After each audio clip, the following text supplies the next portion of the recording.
If someone you love walks away, how does it really feel? And what do you do with all that pain? Breakups don't always come with shouting. No drama, no clear goodbye. Sometimes it's just one sentence. One text message at 2 a.m.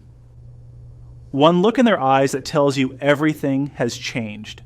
If you get dumped, especially when you didn't see it coming, how do you really feel? Not the version you tell your friends, not the I'm fine you post online, but the truth. The raw, messy truth that happens when no one is watching. Before we talk about healing, let's talk about surviving. Let's look at what actually happens in those first days, those first weeks, when the world feels like it's ending. Stay with me. See if you recognize yourself in any of these moments. You are not alone. She's 24 years old, fresh out of college, first real job, first real love. They were together for 3 years. He was her first serious relationship.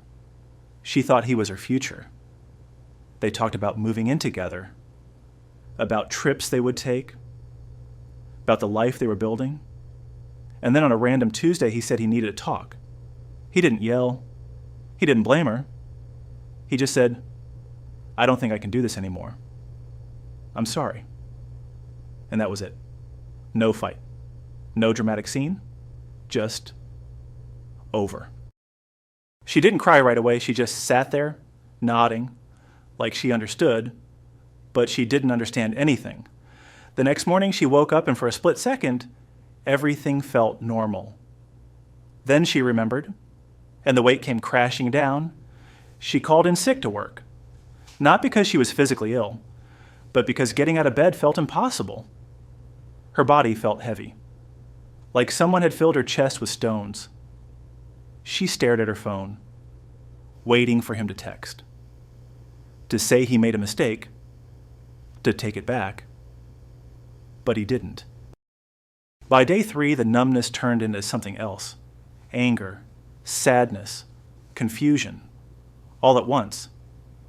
She started replaying everything, every date, every conversation, every time she felt him pulling away. Was it something I said? Did I love him too much? Should I have been different? She stopped eating properly. Just coffee in the morning. Instant noodles at night. Nothing tasted good anymore. Her friends tried to reach out. Let's go out. You need to get your mind off things. But she couldn't. Not yet. Because going out meant pretending, and she was too tired to pretend. One night at 3 a.m., she opened Instagram. She told herself she was just scrolling, but she wasn't. She searched for his profile. He had posted a photo at a bar with friends, smiling, and it broke something inside her. How could he smile? How could he go out? How could he seem fine while she was drowning? She kept scrolling, looking at old photos, their photos. She didn't delete them. Not yet. Because deleting them meant it was really over, and she wasn't ready for that. Eventually, she went back to work. She showered, put on makeup, smiled at her coworkers. I'm fine, she said. Really? It's okay. But at lunch, she sat in her car and cried, in the bathroom stall, in the elevator, anywhere she could hide, because the world expected her to move on quickly.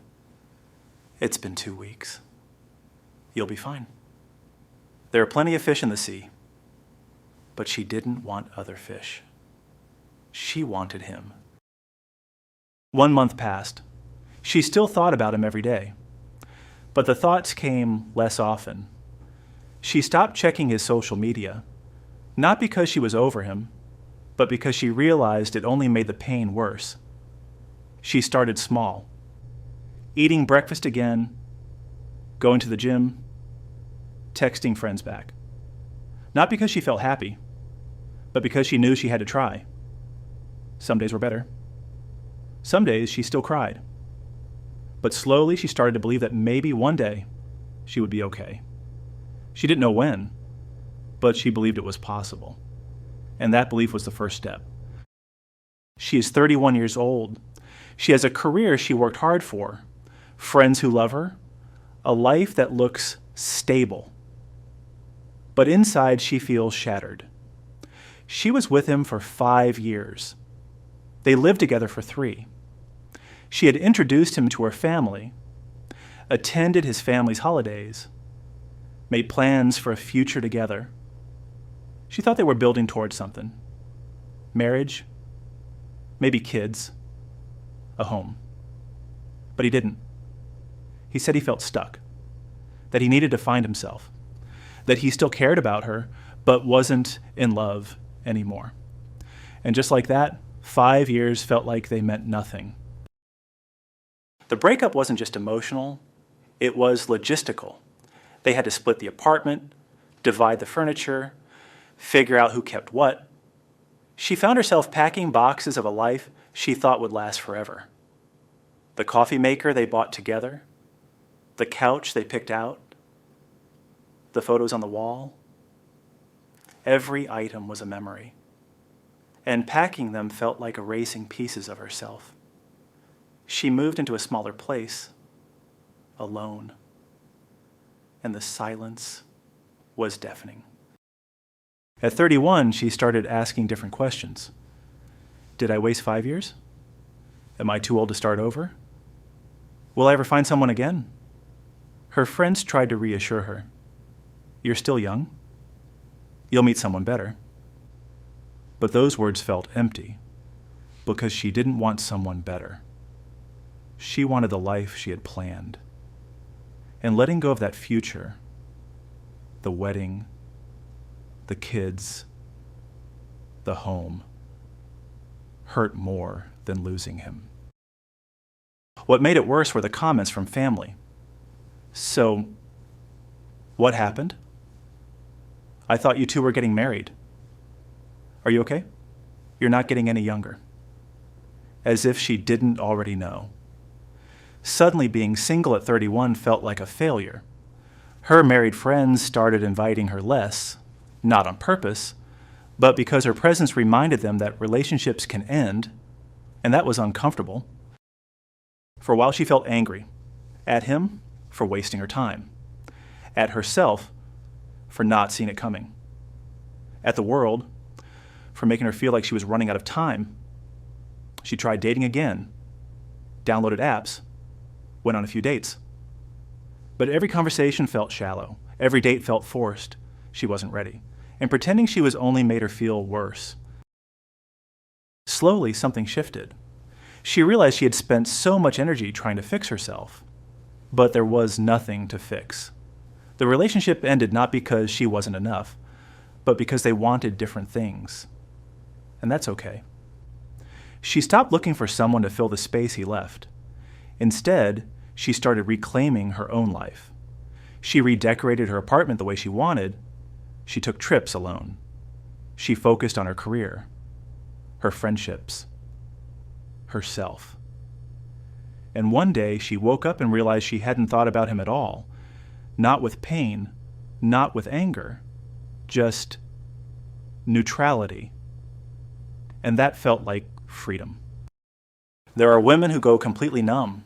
They don't cry, they don't scream, they just exist, moving through the day like a ghost in their own life. There are women who cry, but only when they're alone, in the shower, late at night, while driving home from work. They smile in public, say I'm fine to everyone, because breaking down in front of others feels like losing control. There are women who throw themselves into distractions, shopping, working out obsessively, drinking more than they should. Not because it helps, but because staying still means feeling everything, and feeling everything is too much. There are women who stalk their ex online, checking stories, looking at who they follow, analyzing every post, not because they want them back, but because they need answers. How can someone move on so fast? While I'm still breaking. There are women who blame themselves. Maybe I wasn't pretty enough. Maybe I was too clingy. Maybe I loved too much. They start rewriting the relationship in ways that destroy their self-worth. There are women who try to speed up healing. They download dating apps, go on rebound dates, try to replace the pain with someone new. But unhealed wounds don't disappear. They just reopen when you least expect it. There are women who completely shut down. They stop caring about their appearance, stop going out, stop answering calls. They isolate themselves because being around people who are happy feels unbearable. There are women who throw themselves into work, staying late, taking on extra projects, anything to avoid coming home to an empty space. And then there are women who pause, who stop running from the pain, who sit with it, who let themselves feel without judgment. They cry when they need to. They rest when they're tired. They reach out when they need help. They realize there is no timeline for healing, no deadline, no right way to grieve. They understand that healing is not linear. Some days are better. Some days the pain comes back. And that's okay. Because slowly the good days outnumber the bad. And one day they wake up and realize the breakup didn't break them. It changed them. But they survived. And they are stronger for it. This is what I want to share with you. Being dumped can shake your entire sense of self. It makes you question your beauty, your worth, your future. But here's what I've learned. Heartbreak is not a failure. It's proof that you had the courage to love deeply. And that same depth, that same capacity to feel, will one day be cherished by someone who chooses to stay. I know right now it feels like the pain will never end, but it will. Not all at once. Not quickly, but gradually. You will wake up one day and realize you didn't think about them. You will laugh again. You will feel light again. You will fall in love again. With yourself first, and then with someone new. If you're going through this right now, please be gentle with yourself. You are not weak for hurting. You are human. Healing doesn't mean forgetting. It means learning how to carry the memory without letting it destroy you. You don't have to rush. You don't have to be over it by a certain timeline. Take your time. Feel what you need to feel. Cry when you need to cry. Rest when you need to rest. And know that every day you survive is a step toward healing. This experience doesn't define you. It refines you. You're becoming someone who knows what it means to lose and still choose to live fully. And that is the most beautiful kind of strength. Life is a series of emotional experiences. And when you're brave enough to let go of what no longer serves you, you make space for something better. What comes next is growth. You become more aware, more resilient, more certain of what you truly deserve. And a new kind of love, one that honors you, one that doesn't make you question your worth, is waiting. Be honest with yourself. Honor your feelings. Take all the time you need, and when you're ready, you will rise again. Stronger, wiser, more whole than before. If you've been dumped before, or if you're going through it right now, I want to hear from you. How did you cope? What helped you get through those days? What do you wish someone had told you? Share your story in the comments. Your words might be exactly what another woman needs to hear tonight. You might help someone feel less alone. And if you found this video helpful, please like and subscribe. This is a space where we listen, support, and heal together. You are not alone in this, and you will get through it. I promise. Thank you for being here. Thank you for trusting me with your time and your heart. Take care of yourself, and remember, you're worthy of love. You're worthy of peace. You're worthy of happiness, always.